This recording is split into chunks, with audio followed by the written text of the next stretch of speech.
presque un miracle pour les Congolais désireux de rejoindre l'espace Schengen, hein, pour obtenir un rendez-vous devenu luxe, même si sur papier environ 1000 rendez-vous sont mis en ligne, il ne reste rien après 30 secondes. Les autorités belges dénoncent les intermédiaires. La Belgique également, de son côté, dénonce aussi ou fait face à la hausse de demandes d'asile, enjeux migratoires, sécuritaires, diplomatiques ou économiques. Depuis quelques mois, les Congolais vivent une situation inédite. Pour décrocher un simple rendez-vous au centre européen de visa de Kinshasa, il faut soit une chance extraordinaire, soit payer des sommes exorbitantes à des réseaux clandestins. Dans un contexte où les demandes d'asile congolaises explosent en Belgique, l'affaire prend une ampleur politique, sécuritaire et même sociale. Vraiment, on ne va pas comprendre. Il y a des demandes que tu restes comme ça, tu te demandes mais qui a même pris la demande sur le niveau de l'immigration là-bas. Et c'est même ça qui pousse beaucoup de gens à aller faire des contestations.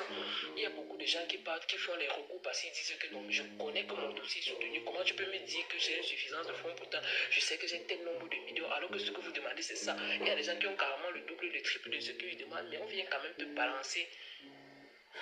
Ça fait vraiment mal. À quoi assiste-t-on réellement? Un dysfonctionnement technique? Un sabotage organisé ou une politique migratoire déguisée?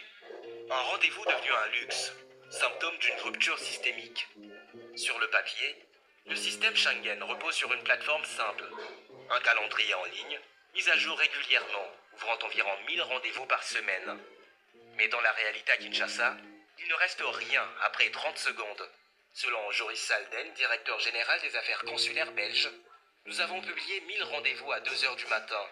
Tout a disparu en 30 secondes. Aucun humain ne peut faire cela. Nous libérons chaque semaine 1000 rendez-vous. Ce n'est pas vrai qu'il n'y a pas de rendez-vous. Il y a 1000 rendez-vous chaque semaine qu'on met sur le marché.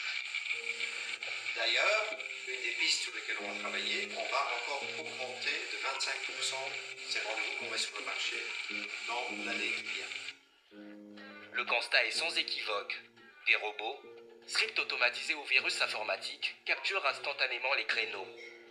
Ces créneaux sont ensuite revendus 150 à 500 $, parfois jusqu'à 5000, selon certaines sources au sein de la diaspora. Le paradoxe, des rendez-vous totalement gratuits deviennent un produit de marché noir. Les autorités belges dénoncent les intermédiaires mafieux, mais un constat s'impose.